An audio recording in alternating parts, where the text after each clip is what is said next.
That is Rolling Thunder from my new favorite band, The Weathered Souls, on Maverick 100.9. It's Corliss, and we're actually chatting with the boys, Holden and Brock again. Hello, gentlemen. Hello, hello. How's it going? It is way better having you this time than the last time. The last time I talked to you was right before Chilifest. Yes. Holden was shaking in his boots, nervous that he was going to get hit by beer cans. That So, is correct. Holden, are you feeling a little bit better about Chilifest now?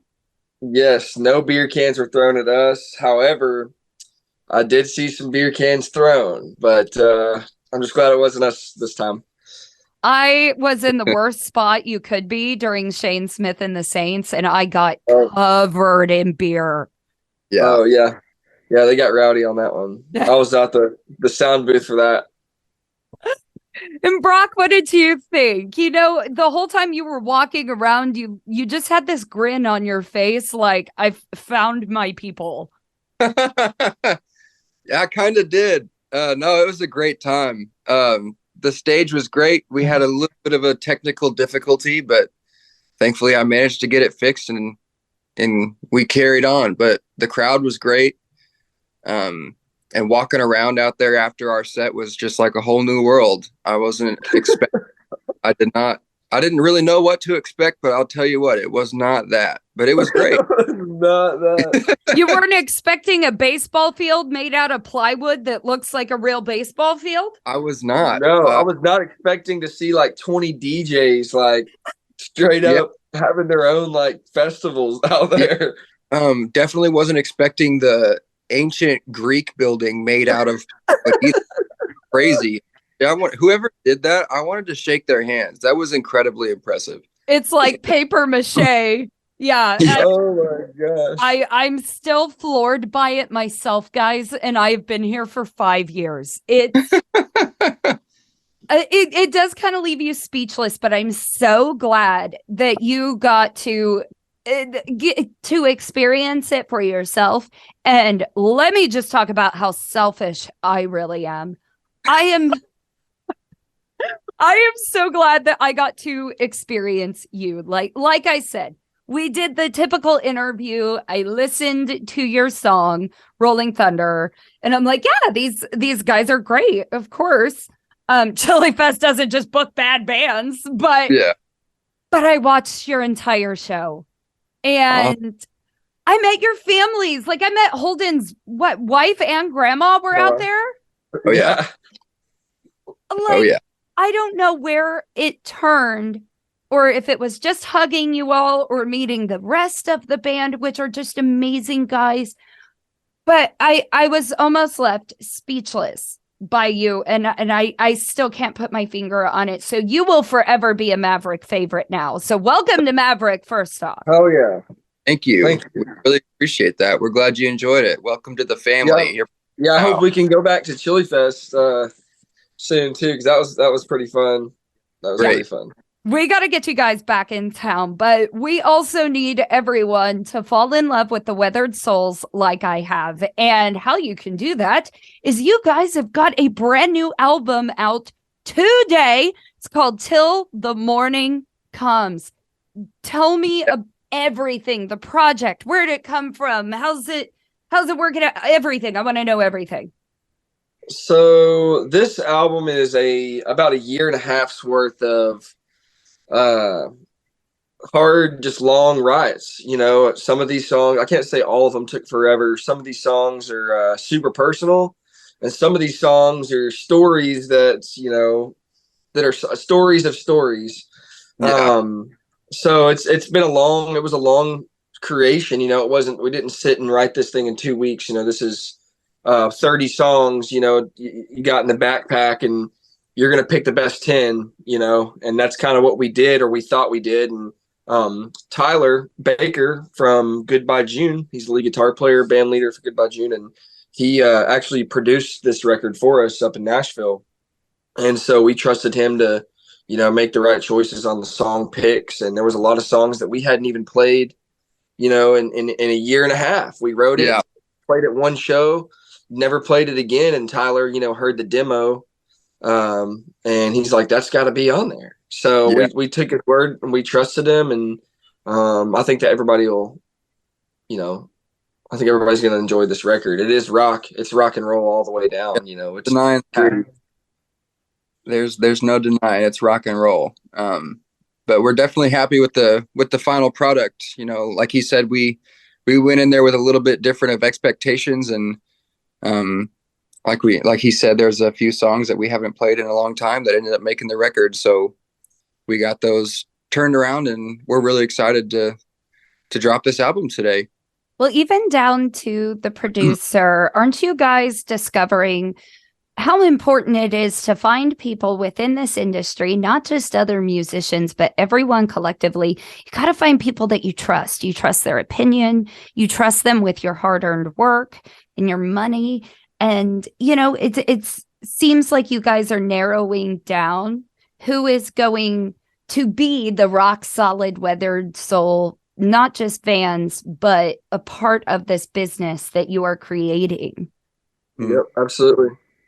Absolutely. You know, and that's one thing, you know, it's that's a big thing. You know, you've created this baby for a year and a half, and now you're handing it off to somebody and hoping, you know, there's got to be trust, though. You know, obviously, it's up to us. The music is that's we're giving birth to, you know, it's inside of us, basically. You know, it sounds a little strange, but that's what's true. That's like it's what's in us, and you gotta this guy comes along, and you know, but he showed us from the minute that we met him that he believed in us and what we were doing, and I think that goes a long way too, is when you meet people, and there's not very many people that you meet and it's just boom, boom, you click with them, and you know, you trust that they really do believe in your project. But that's what happened when we met Tyler. So, and then he brought in Nathan Sexton, which Nathan Sexton is a producer. He's got a studio. He works with Paul Moak in Nashville.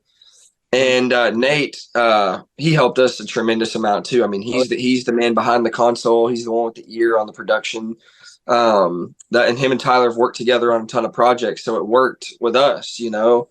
And we love Nate, we love Tyler, so it worked out great, you know. And that whole thing was super beneficial because up to that point, the singles that we have released, we had done them all on our own, like in-house. Holden had mixed them and mastered them. So for us, it was different to go up there and because like you said, we've been sitting on a lot of those songs for almost 2 years, and so we'd heard them over and over again. So it was really beneficial for us to go up there and have a couple different pairs of ears that also know what they're listening for and know what to do with music like that. And it kind of helped us just be able to focus on the music rather than having to worry about how is this going to mix, you know, like how long is this going to take Holden to mix? Like what extra stress is there going to be? So it was just a really, really good eye-opening and beneficial experience for us to go up there and experience that. It's really cool what all you can learn during that process as well. But I understand having something that's your baby. You know, myself, just Maverick 100.9 came out of my brain. And I honestly, in the beginning, didn't even think that I could program a radio station. That was coming from someone who's now been in radio for 15 years. I genuinely didn't believe that I could do it. But down to the songs, like Rolling Thunder hitting me like it did. It was a matter of, is it right? Does it fit? Are you in love with it? I really go through a process song by song so strategically with Maverick. And nobody knows that like the goofy blonde girl from Maverick puts in all of this heart and soul work, but it's the plus side and the downside of our jobs. And we get to work in the entertainment business and entertain people like we love. Yeah. We get to learn and discover and be picky and creative along the way. Yeah. Yep. And the good part, they don't need to see the hard work that goes in behind the scenes, you know, no. Like they don't need to see the process. They don't need to see the struggle. All they need to see is the outcome, you know, and the spoils of all that hard work. So now, just makes it that better. Is this is your first full album, correct? Yes, correct. And all members of the band played on the record? Yes, man. Everybody played on the record. Yep. We live tracked this record 80%. All the music, every song, drums, bass, and rhythm guitar and lead guitar were all Keys. live tracked together, and keys. Yep, live tracked together. There's a few guitar solos that we doubled over what we did. So that's we just all were in one big room. They hit record and we played together. That's the best way to do it, in my opinion. That's what the Weathered Souls is. We're not one at a time. There's nothing wrong with recording that way. I record people that way all the time, but Right. for us, I think you get the best Weathered Souls when it's all done together. Well, I've just been, and I don't know if it's because I am such a live music fan, but I think it is fair to the listener who falls in love with your music that when they pay money to go see you in concert because they love your music, they're going to get the same Weathered Souls. Mm-hmm. Yep. I also, we were a little bit nervous going into the studio because we've put out a lot of music that's pretty different. Like, I can't say that we have any songs that are all run together, and everything has been pretty Southern rock country. And on this new record, we pretty much took a right turn, and it's hard rock. Some of it's heavy, not metal, but some of it's dirty guitar tones and loud drums, just like a lot of energy. And we feel, we were nervous about that because some people may not be into that. One of our top streamed songs is Miss Ray, but this is something new. We're not saying that that's wrong. We still like that. We still gonna play it, but we can also do this. Yeah. And so that was like a big thing in the back of our mind the whole time. And Tyler's like, let's just do it. It's like, what? Let's just do it. Yeah, so, that was kind of nerve wracking, but at the end of the day, he was like, that just shows range. It shows versatility. Like, nothing against Miss Ray or like our first EP that's definitely more countryer sounding. It's got a little bit of Southern rock in there, but this is just us. This new record is more how we feel like we should be described. So it's definitely rock and roll, but at the end of the day, it just shows the versatility. Like we can slow it down, but we'll also go out there and melt your face with the guitar solo. And I'll scream as hard as I prefer to do that. I prefer to do that. Yeah. I prefer you do it too. I'm never going to be the one and I'm a genuine rock fan to my core, and people don't always realize that, the country girl loves other things. I also love Lady Gaga and the Beatles. You know what I mean? Like, and that's the whole point of music. You don't want to sound like everyone else. And we've seen a shift. There are people in country music that are paving the way for you. Look at Whiskey Myers, which you guys have been able to work, fairly closely with. They changed their sound. They brought in a horn section. So they went from straight country to straight rock to now it's a mixture of country rock and soul. And you just don't even know what to do when you're like, I don't know what to do with my hands when I'm listening to them. That's how you want to. I'm like, I don't know what I'm listening to, but I am so happy. Like, that's what you want to bring out. You've got to bring out everything that has ever, because you as an artist, a lot has gone into growing up, to listening, to learning.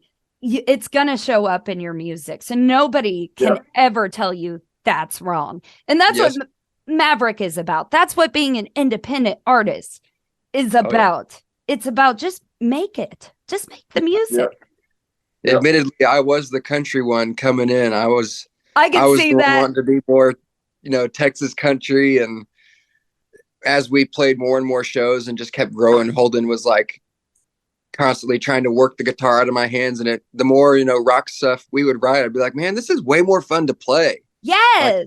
Like, it's easier to put on a more cool, like badass show. Like everybody's involved and everybody's into it, and it worked. If you're happy, the more energy in a song, the more energy in a crowd. If you're happy, the crowd's happy too. Like, funny how that works. And not to mention, Texas country, I don't believe is a sound.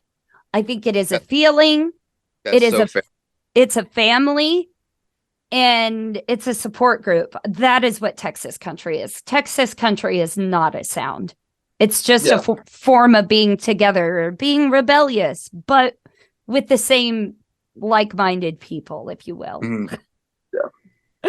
Well, I am proud of you guys. Please tell the rest of the band I am so happy for them. I am so proud of you. And I want everybody who's been, whether you enjoyed the Weather Souls at Chilifest or whether you're enjoying them on Maverick now, you can get the entire new album, Till the Morning Comes, right now, everywhere that you get music. And please, if you see these guys coming near us, get out to their live show, because you're going to be just as floored as me. Holden, Brock, thank you again for joining me on Maverick. Thank you for having us. A great time. Yeah.